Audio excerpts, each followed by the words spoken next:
Iran को पाकिस्तान पर कितना भरोसा है, आज ईरान की एक बात से आपको समझ में आएगा।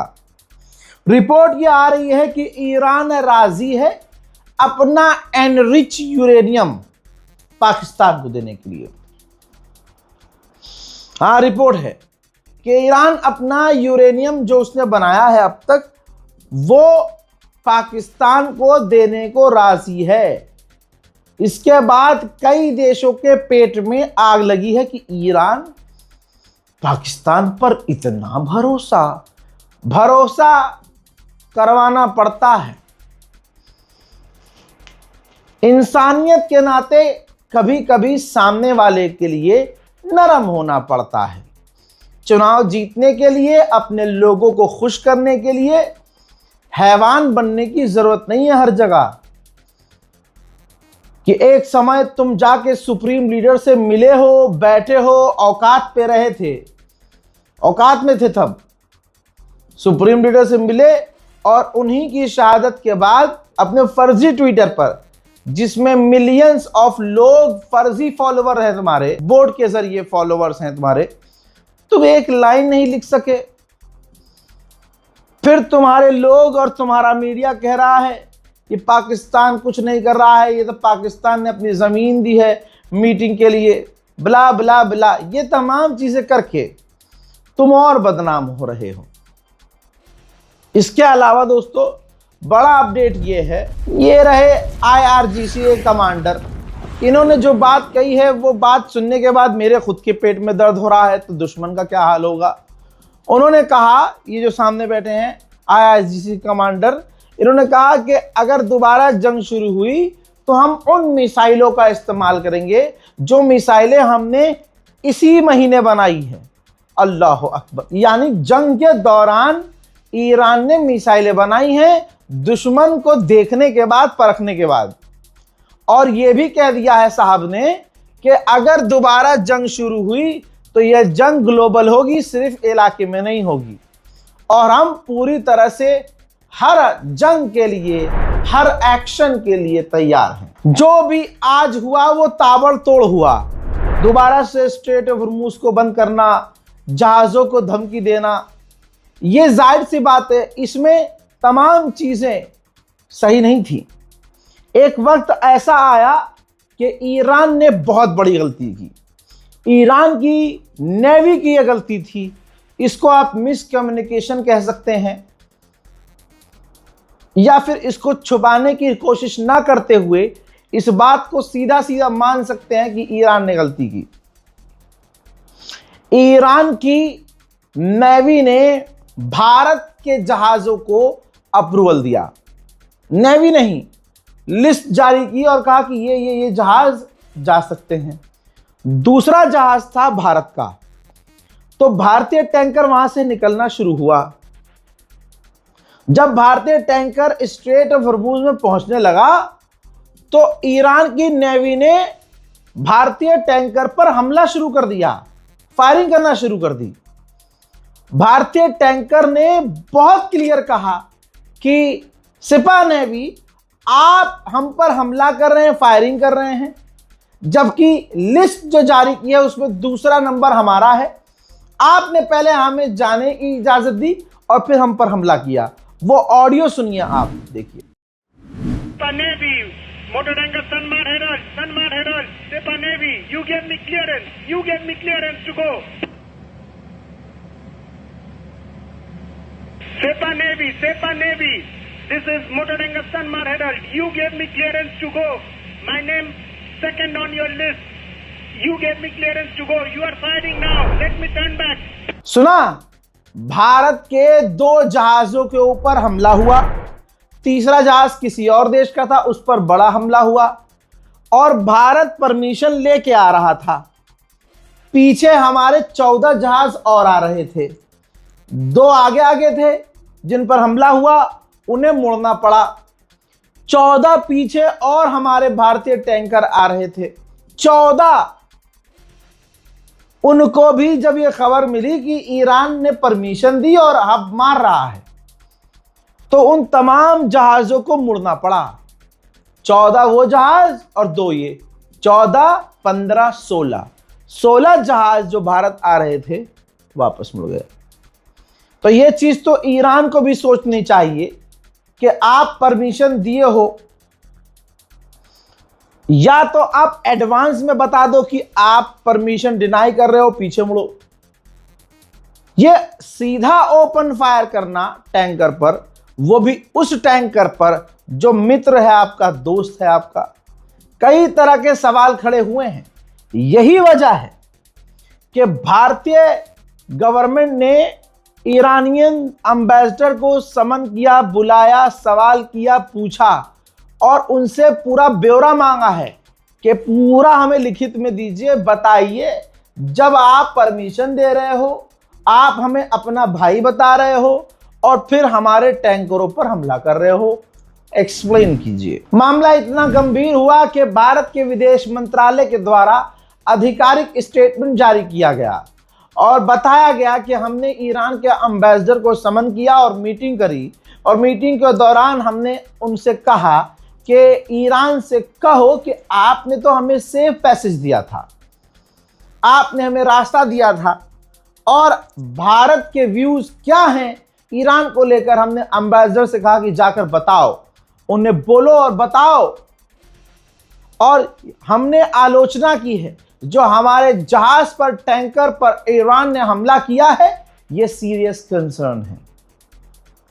हमने पहले ही कहा था कि हमारे जहाजों को सेफ पैसेज मिलना चाहिए और भारत को वो सेफ पैसेज ईरान ने दिया था, तो ये फिर हमला क्यों? उधर मेरे दोस्तों पॉप लियो ने कहा है कि मेरा कोई इंटरेस्ट नहीं है कि मैं डोनाल्ड ट्रंप से बहस करूं, मैं गॉड का मैसेज पहुंचाता रहूंगा, अपना काम करता रहूंगा। अब मंडे को मीटिंग का ऐलान कर दिया गया था, ईरान ने डिनाई कर दिया, अमेरिका ने फिर कहा, पाकिस्तान ने फिर कहा, लेकिन ईरान ने फिर यह बयान दिया है कि हम दोबारा बातचीत तभी करेंगे जब हमारी शर्तों को पहले माना जाएगा। नए सर्वे के मुताबिक अमेरिका की जो नई जनरेशन है, जो अभी वाली जनरेशन है, वो नेतन्याहू को सपोर्ट नहीं करती। इजराइल के प्रधानमंत्री नेतन्याहू की नीति के खिलाफ है अब अमेरिका की नई पीढ़ियां। इस जंग को हर हाल में अमेरिका ही बढ़ा रहा है, क्योंकि असल में वो चाहता है कि कहीं तो मेरी जीत दिखे, वो दिख नहीं रही। अब उसका प्लान यह है कि समुद्र में, दुनिया में कहीं भी ईरान के जहाज हों, टैंकर हों, उन पर चढ़कर उन्हें जब्त कर लिया जाए। जाहिर सी बात है ये तो और खतरनाक है भाई। वहां जहां टैंकर तुम ईरान का पकड़ोगे, वहां भले ही ईरान की नेवी ना हो, लेकिन स्ट्रेट ऑफ हॉर्मुज में तो ईरान उसका बदला लेना शुरू करेगा। गुलाबी सुअर को बस ये सुनना है कि हाँ जी अमेरिका जीत गया है, इसीलिए तो हर दिन जीत का ऐलान कर रहा है, और असलियत में कुछ और हो रहा है। ट्रंप जो ऐलान करता है, ईरान किलस कर उस पूरे मामले को खराब कर देता है। जैसे ही वो जीत का ऐलान करने लगता है कि सीज फायर हो गया है, मतलब ईरान ने स्ट्रेट ऑफ हॉर्मुज खोला, इसने 50 बातें अपने मन से कर दी कि हमने यूं कर दिया तो ईरान डर गया और ईरान ने गेट खोल दिया, रास्ता खोल दिया। हमने ईरान की नेवी खत्म कर दी, ईरान लड़ नहीं सकता है, ईरान औकात में आ गया है, ऐसी सी बातें कही। ईरान ने कहा अच्छा, ईरान ने जवाब तो कुछ नहीं दिया, ईरान ने स्ट्रेट ऑफ हॉर्मुज फिर से बंद कर दिया। यह अमेरिका की बौखलाहट है, हार की बौखलाहट है। उसे बस ये जीतता हुआ दिखाना है अपने आप को, लेकिन वो जीतता हुआ दिखा नहीं सकता क्योंकि ईरान भी पक्का है। उधर इराक से आ रही है फिर से खबर, इराक के अंदर कुर्दिश लड़ाकों के ऊपर एक बार फिर से हमले हुए हैं। कहा जा रहा है कि ईरान समर्थक ग्रुप ने इराक में कुर्दिश लड़ाकों के ऊपर हमले किए।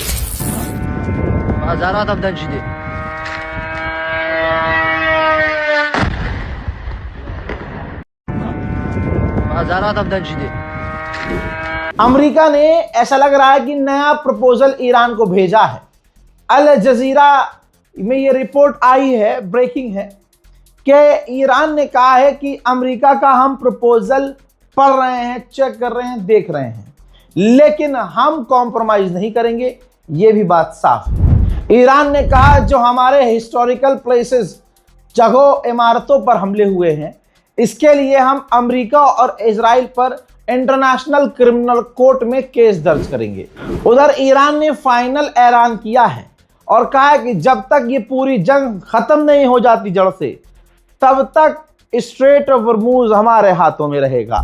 ईरान की नीति को जो ट्रंप अपनाना चाह रहा था, वो नीति ईरान ने लागू कर दी है और ईरान की नेवी ने ऐलान किया है बाबा। और कोई ये नहीं कह सकता कि देखो कितने लालची हैं, कल तक तुम भी तो यही कर रहे थे। और भाई तुम्हारे मुल्क में तो होता है, नितिन गडकरी जी नहीं करते, एक रोड पर 4 बार टैक्स, 4 बार टोल, ईरान तो 1 बार लेगा। ईरान की नेवी ने कहा कि स्ट्रेट ऑफ हॉर्मुज से वो टैंकर बड़े आसानी से निकलेंगे जो हमको पैसा देंगे। पैसा बाप बड़ा ना भैया, सबसे बड़ा रुपया। और सुनिए आगे ईरान की नेवी ने क्या कहा। ईरान की नेवी ने कहा कि जो हमें पैसा देगा उनको हम लिस्ट में ऊपर रखेंगे, निकलने देंगे जल्दी पहले, और उनकी पूरी सिक्योरिटी हमारी होगी। हम उनको सिक्योरिटी देंगे, उनको गार्ड करेंगे, हमारी नेवी उनको घेर कर वीवीआईपी की तरह निकालेगी। और जो हमको पैसा नहीं देगा वो डिले फेस कर सकता है, लंबा समय इंतजार करना पड़ेगा। और अगर जो हमसे जिद पे आएगा वो स्ट्रेट ऑफ हॉर्मुज में डिस्ट्रॉय कर दिया जाएगा। सोच लीजिए 50 दिन की जंग में $50 बिलियन तेल का नुकसान हो चुका है। हर दिन $1 बिलियन का तेल ईरान ने दुनिया का बर्बाद किया है। ईरान की जंग आप बताओ हकीकत में दुनिया पर भारी पड़ रही कि नहीं। उधर डोनाल्ड ट्रंप अपने टॉप मिलिट्री कमांडर की मीटिंग बुलाने वाला है। एक्सपर्ट कह रहे हैं कि अगर ईरान से डील नहीं होती है तो फिर अमेरिका और ईरान की जंग दोबारा शुरू होगी। उधर ये सबूत मेरे पास है, अमेरिका अपने मिलिट्री जहाज एयरक्राफ्ट मिडिल ईस्ट में भेज रहा है, यानी हथियार भेज रहा है, फौज भेज रहा है, डिफेंस सिस्टम भेज रहा है, डिफेंस के रॉकेट मिसाइल भेज रहा है। जंग की तैयारी पूरी है। उधर इजराइल भी कह रहा है कि हम भी जंग की तैयारी कर रहे हैं। मेरे पीछे ग्रिड के अंदर एक हल्की फुल्की सी विजुअल्स के साथ, विजिबिलिटी के साथ एक तस्वीर चल रही है। ये ईरान ने जारी की है, पहली बार जारी की है। अमेरिका इजराइल ने, ये वीडियो तब की है जब अमेरिका इजराइल ने ईरान के अंदर एक अस्पताल पर हमला किया। और वीडियो में आप देख रहे हैं कि हमला ऐसा था कि पूरे इलाके में जलजला आ रहा था। पूरी फुटेज देखिए जिसमें पूरा विगल है, पूरी वीडियो ऐसे ऐसे है, जमीन दलक रही है, दहल रही है। और यह अस्पताल पर हमला था। ईरानी ऑफिशियल ने डोनाल्ड ट्रंप के मुंह में थूका है, ये देखिए। कहा है कि जीरो एनरिचमेंट की बात, यूरेनियम ट्रांसफर की बात और पूरा हॉर्मुज खोल देने की बात, ये जो बातें डोनाल्ड ट्रंप के द्वारा कही जा रही हैं, ये पूरी तरह से फेक न्यूज है और उसका ये अप्रैल फूल है। वो अप्रैल फूल बना रहा है दुनिया। अब तो हालत ऐसी है कि हर दिन सुबह होते होते हमें ये खुशी होती है कि चलो भाई जंग खत्म हुई, अल्लाह का शुक्र है, अब मामला इतना टाइट नहीं है, बयानबाजी होगी, कोई दिक्कत नहीं, घर चलते हैं। जैसे ही सामान पैक करता हूं वैसे कुछ हो जाता है। ये सोने नहीं दे रही जंग मुझे, और ना आपको सोने दे रही है। 50 दिन हो चुके हैं। रजाग्राफी टीम, आप इस बात के गवाह हैं। 50 दिन की पूरी जंग को 24-24 घंटे कवर किया है। एक अकेला एंकर हूं, मेरी टीम चलिए है एडिटिंग करने के लिए, न्यूज वेरिफिकेशन के लिए, तमाम चीजें हैं, लेकिन एंकर अकेला मैं ही हूं। क्या क्या तकलीफों से गुजरा हूं आपको पता है। अभी भी ऐसी बहुत तकलीफें हैं जो मैं आपको बता नहीं रहा हूं। बस थोड़ा तरस खाइए और दुआ में अपने याद रखिए। दुआ में याद रखेंगे तो हिम्मत आती रहेगी, क्योंकि मेरा मानना यह है कि मेरी सबसे बड़ी ताकत आपकी दुआएं हैं।